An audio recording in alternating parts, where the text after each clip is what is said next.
If you're struggling to understand the mechanics of the breach protocol minigame in Cyberpunk 2077, you've come to the right place. Toward the end of the video, I cover how to unlock all the related skills and perks that make the breach protocol minigame far easier to solve, including the hidden trait at skill level 20, so make sure to watch all the way to the end.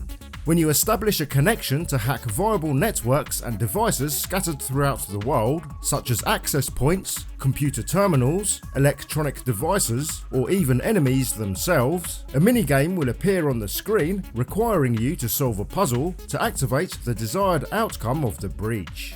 These puzzles can be as easy or as difficult as you want them to be, depending on your goals. Naturally, the more rewards you want, the tougher the puzzle will be. To the right of the display, you'll see 3 rows of letters and numbers coupled together in pairs. These pairs are called nodes. In this case, each row of nodes relates to a datamine, V1, V2, and V3. These datamines are basically malware programs called Daemons, ready for you to upload to the network and do their magic to unlock certain rewards or outcomes, which are detailed in the scrolling text below each daemon. V1 offers a small reward, V2 offers a moderate reward, and V3 offers a large reward. Your objective is to reproduce each daemon's associated sequence of numbers in the buffer located at the top. This is achieved by selecting nodes from the code matrix on the left, basically the keypad. The daemon sequences can begin on any node in the buffer. As long as its sequence is completed and the order is preserved, the relative daemon will be uploaded. As you can see, my current buffer size has limited capacity, only allowing me to enter a maximum of 4 nodes, so I need to plan my moves in advance. However, when selecting nodes on the matrix, there's a rule you need to follow which adds complexity to the puzzle. You can only select a node from the currently active row or column, and the puzzle always begins from the top row. The first node you select determines which column is activated next. Follow this pattern of alternating between rows and columns to add the correct sequence to your buffer. Note, as soon as you select your first node, the timer displayed here will begin to count down, so be mindful of this before you begin the sequence. This timer can be increased through skills, which I'll detail shortly. In this example, I can upload both datamines V1 and V2 for a small and moderate reward simultaneously. I did this by first selecting 55 on row 1, adding it to the buffer. This then activated the 4th column where I could then select E9, which uploads datamine V1 for the small reward, as its sequence of 55 E9 is now complete in the buffer. As I only have 4 nodes available in my buffer at this time, it's now impossible for me to upload datamine V3. And as you can see, the game has already predicted this by disabling the associated daemon. Your buffer size will vary depending on the device being hacked, and you can increase this with an additional node when you level the breach protocol skill to level 19, which I'll detail how to do shortly. As you can see, row 3 is now activated. I can now select BD on this row, which uploads the sequence for datamine V2, unlocking the moderate reward, as its sequence of E9 BD is now complete in the buffer. This now completes the minigame and the rewards are instantly applied.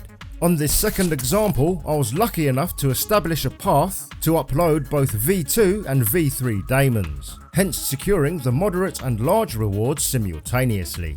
To do this, I started the sequence with BD at the top right of row 1.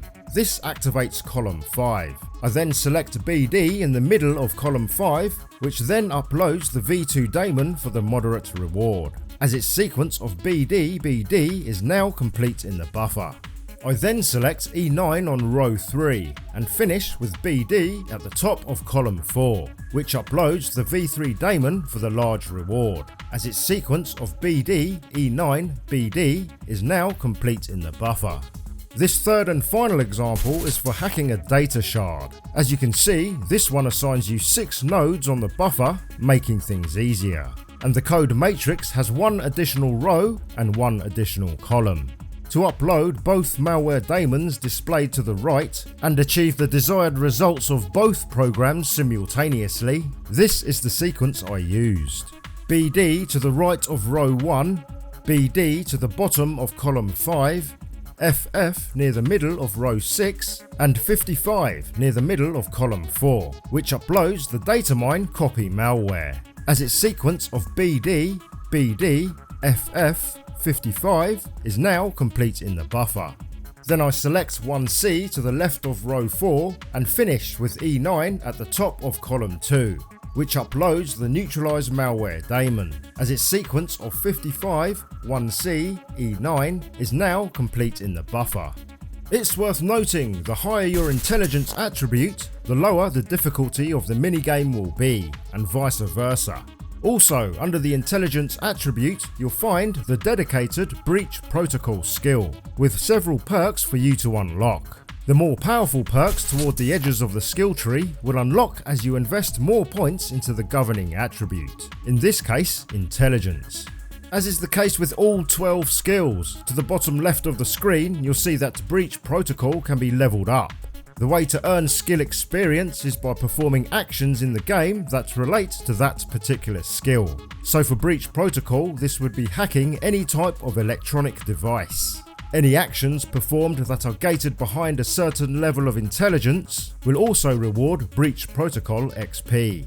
As is the case with the other 4 attributes, body, reflexes, technical ability, and cool, intelligence can be leveled up to a maximum level of 20. All the skills categorized under each attribute also have a level cap of 20. But these 12 skills also possess a soft cap, which equals the current level of the governing attribute. For example, if your current intelligence attribute is level 5, then its governed skills, breach protocol and quick hacking, will both have a soft cap of level 5, until the level of the governing attribute is raised, in this case, intelligence. As you level up a specific skill, you will unlock bonus perks for each skill level gained. You can see these rewards by scrolling the bar situated below the skill progression bar to the bottom left of each skill tree. Mousing over the icon for each level will confirm the awarded bonus via a context-sensitive pop-up. These rewards are permanent and range from increasing the minigame timer, improved rewards for successful uploads, increased RAM, additional perk points, and an additional node to your buffer size at level 19. The secret hidden trait at level 20 is called Transmigration, and will permanently add an additional 50% to your breach protocol timer when unlocked. This trait can also be indefinitely upgraded using perk points, adding an additional 5% to the timer with each perk point spent. There's also 3 breach protocol perks you can manually unlock on the skill tree, which will help make the hacking minigame much easier. These are Almost In, which increases the breach time by 20% for Tier 1 and 40% for Tier 2, Head Start, which automatically uploads the first daemon at the very start of every breach protocol minigame, and Compression, which reduces the lengths of the required daemon sequences by 1 node, to a minimum of 2 nodes. I'll be covering every system in the game, including combat, weapons, cyberware, mods, upgrades, abilities, skills, perks and traits, as well as useful tips and tricks for general gameplay. So make sure to hit subscribe and notify to become the most notorious cyberpunk in Night City.